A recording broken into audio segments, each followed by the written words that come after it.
Hi, I'm Dr. Sanjana. I'm a public health specialist, and in this video, I'll be talking about dengue fever. There are three important aspects that you need to focus on when we're talking about controlling or protecting ourselves from dengue fever. First thing, we as a public, as a community, we need to be as well informed about the right facts about dengue as much as possible.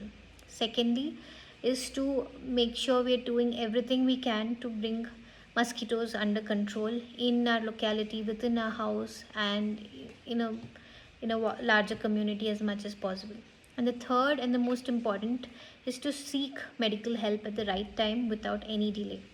So, coming to the first aspect, how to get, how do you identify someone with symptoms of dengue?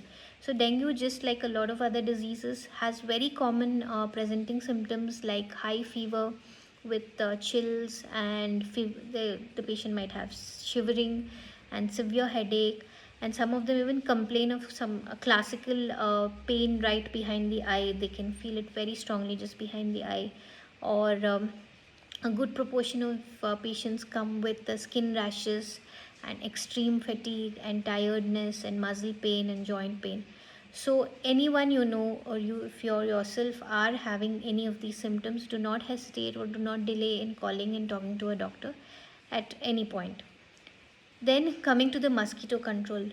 Why is it important? Why is it the main focus? Because dengue is predominantly or only transmitted by the bite of an infected mosquito. So this mosquito behaves in a very specific way, which has been well studied and documented, that they are called as Aedes aegypti, or a tiger mosquito. So they very classically appear with black and white stripes. So if in your house or around your house you're finding this kind of mosquito, be well aware that you're at a very high risk of developing or contracting dengue fever. What can you do? So first thing, ensure that there's no stagnant water in or around your house, and this stagnant water mainly is a big contributor for breeding of these tiger mosquitoes. So always ensure, especially water accumulated in air coolers or in your pots in your gardens, and probably empty tires around your house, or any empty coconut shells. All these, there's no water collections around your house. And along with this, there are other measures that you can take, like using mosquito repellent sprays, mosquito nets, and everything else, which is very widely available in the market. But one important aspect that I would like to probably bring to light is these mosquitoes are known to bite between 9 a.m. to 5 p.m.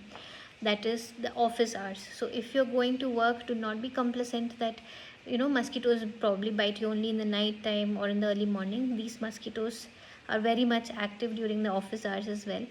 So ensure adequate mosquito control measures are there during this period as well at your workplace.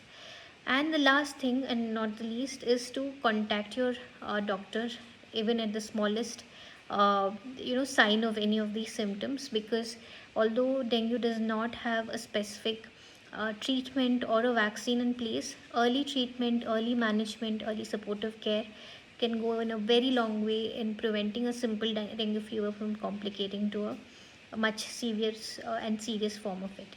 So take care of yourself and stay safe.